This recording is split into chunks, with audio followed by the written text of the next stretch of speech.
ನಮಸ್ಕಾರ ಗೆಳೆಯರೇ, ಪಾಠಶಾಲೆ ಯೂಟ್ಯೂಬ್ ಚಾನಲ್ಗೆ ಸ್ವಾಗತ ಸುಸ್ವಾಗತ. ಈ ದಿನ ನಿಮ್ಮ answer to your comments calls ಅಷ್ಟೇನೆ ತುಂಬಾನೇ ಕಾಲ್ಸ್ ಬರ್ತಾ ಇದಾವೆ.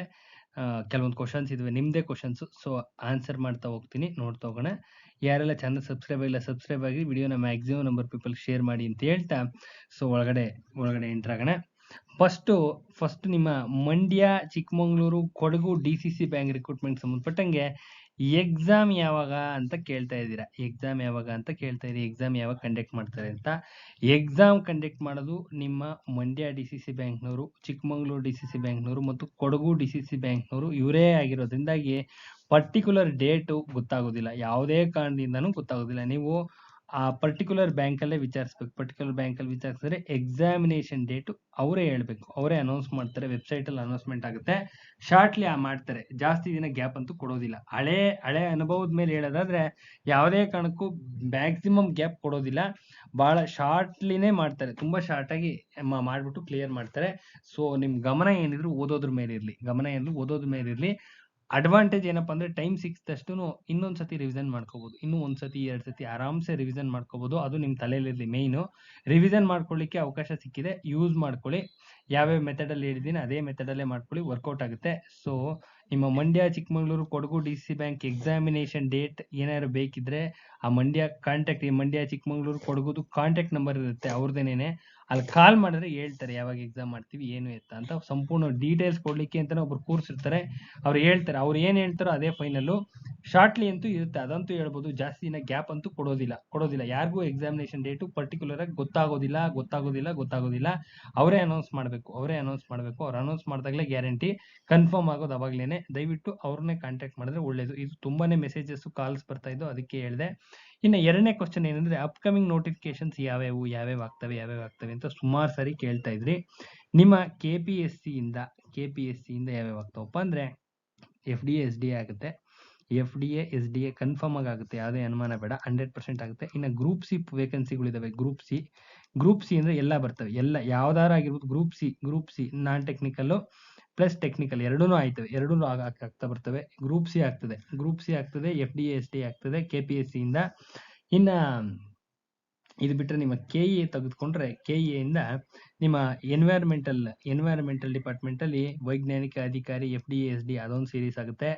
ಆಮೇಲೆ ನಿಮ್ಮ BDA ನಲ್ಲಿ FDA SDA ಕಾಲಾಗುತ್ತೆ. ಮತ್ತೆ ನಿಮ್ಮ ರಾಜೀವ್ ಗಾಂಧಿ ಯೂನಿವರ್ಸಿಟಿ ಬರುತ್ತಲ್ಲ, ರಾಜೀವ್ ಗಾಂಧಿ ಯೂನಿವರ್ಸಿಟಿನಲ್ಲಿ FDA SDA ಕಾಲಾಗುತ್ತೆ. 100% ಕಾಲಾಗುತ್ತವೆ ಇವೆಲ್ಲ.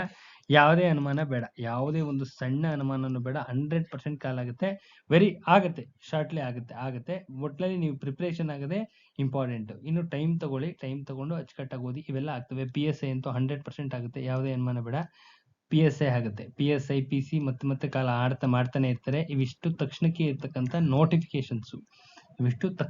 ಈ ತಕ್ಷಣವೇ ಇದೆಯಾ ಅಂದ್ರೆ ಹೌದು, ಈ ತಕ್ಷಣವೇ ಇರ್ತಕ್ಕಂಥ ನೋಟಿಫಿಕೇಶನ್ಗಳಿವು. ಮಾರ್ಚ್ ಆನ್ವರ್ಡ್ಸ್ ಕಾಲಾಗ್ತವೆ. ಮಾರ್ಚ್ ಆನ್ವರ್ಡ್ಸ್ ಅಂದ್ರೆ ಮಾರ್ಚ್ 1ರಿಂದ ಅಂತ ಕೇಳ್ಬೇಡ್ರಿ, ಆಗ್ತವೆ. ಮಾರ್ಚ್ ಆನ್ವರ್ಡ್ಸ್ ಕಾಲ ಒಂದೊಂದೇ ಕಾಲ ಆಗ್ತಾ ಹೋಗ್ತವೆ. ಇರೋ ಟೈಮ್ಸ್ನ ಯೂಸ್ ಮಾಡ್ಕೊಳ್ಳಿ. ಮೇನ್ ನಿಮ್ ಫೋಕಸ್ ಬೇಕಾಗಿರೋದು ಏನಂದ್ರೆ ಸಿಲೆಬಸ್ ತುಂಬಾ ವಾಸ್ಟ್ ಇದೆ. ನಿಮ್ಮ ಗ್ರೂಪ್ ಸಿ ಅಂತ ತೆಗೆದುಕೊಂಡ್ರೆ ಹೈಲಿ ಹಾರಿಬಲ್ ಪೇಪರ್ಸ್ ಇರ್ತವೆ. ಸೆಲೆಕ್ಷನ್ ಆಗೋದು ತುಂಬಾ ಕಷ್ಟ.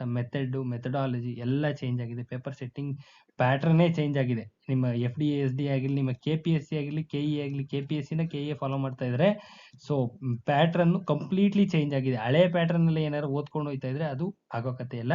ಸೊ ಅದಕ್ಕೋಸ್ಕರನೇ ನಿಮ್ಮ ಡಿಸ್ಕ್ರಿಪ್ಷನ್ ಬಾಕ್ಸ್ ಅಲ್ಲಿ ಒಂದು ವಿಡಿಯೋ ಲಿಂಕ್ ಹಾಕಿರ್ತೀನಿ. ರೀಸೆಂಟ್ಲಿ ಜನರಲ್ ಸ್ಟಡೀಸ್ ಯಾವ ತರ ಓದಬೇಕು, GS ಯಾವ ರೀತಿ ಓದಬೇಕು ಅಂತ ನಿಮ್ಮ AOಗೆ ಅಂತ ಹೇಳಿದೀನಿ. ಅದು AOಗೆ ಅಂತ ಅಲ್ಲ, AAOಗೆ ಅಂತ ಖಂಡಿತವಾಗ್ಲೂ ಅಲ್ಲ. AOಗಾಗಿರ್ಲಿ, ನಿಮ್ಮ FDA ಆಗಿರ್ಲಿ, SDA ಆಗಿರ್ಲಿ, ನಿಮ್ಮ ಗ್ರೂಪ್ ಸಿ ಆಗಿರ್ಲಿ, ಎಲ್ಲದಕ್ಕೂ GS ಪೇಪರ್ ಒಂದೇ ಪೇಪರ್ ಇರೋದು. GS ಒಂದೇ ಸಿಲೆಬಸ್, ಒಂದೇ ಪೇಪರ್ ಇರೋದು.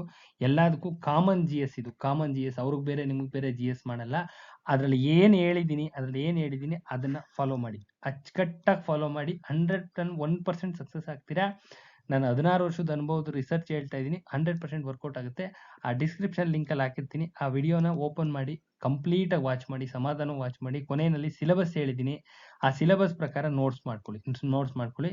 ಯಾರಿಗಾದ್ರೂ ಮೆಟೀರಿಯಲ್ ಅವಶ್ಯಕತೆ ಇದ್ರೆ ಈ ನಿಮ್ಮ PSI ಗ್ರೂಪ್ ಸಿಗೆ ಕ್ಲಾಸಸ್ ಅವಶ್ಯಕತೆ ಇದ್ರೆ ಈ ನಂಬರ್ ಕಾಂಟ್ಯಾಕ್ಟ್ ಮಾಡಿ. ಯಾರಿಗಾರ ಅವಶ್ಯಕತೆ ಇದ್ರೆ, ಸೀರಿಯಸ್ ಕ್ಯಾಂಡಿಡೇಟ್ಸ್ ಆಗಿದ್ರೆ ಮಾತ್ರ ಮಾಡಿ, ಇಲ್ಲ ಅಂದ್ರೆ ಅವಶ್ಯಕತೆ ಇಲ್ಲ. ನೀವೇ ಓದ್ತೀವಿ ಅಂದ್ರೆ ಒಳ್ಳೇದಾಗ್ಲಿ, ಓದ್ಕೊಳ್ಳಿ.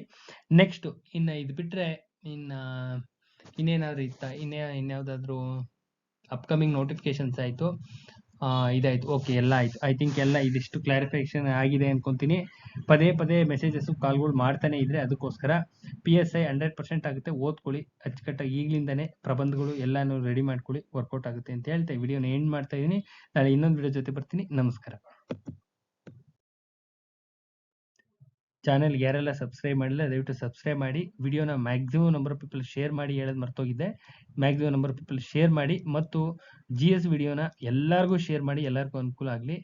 ಅದು ತುಂಬಾನೇ ಅಲ್ಲೂ ಮೆಥಡಲ್ಲಿ ಮಧ್ಯದಲ್ಲಿ ಒಂದು ಯೂರಿಯಾಗೆ ಸಂಬಂಧಪಟ್ಟಿರ್ತಕ್ಕಂಥದ್ದು ಒಂದು ಟಾಪಿಕ್ನ ತೊಗೊಂಡು ಮಾಡಿದ್ದೀನಿ. ಕ್ಲಾಸ್ ಒಂದು ಕ್ವಶನ್ನ ಯಾವ ಥರ ಇದು ಮಾಡಬೇಕು ಅಂತ.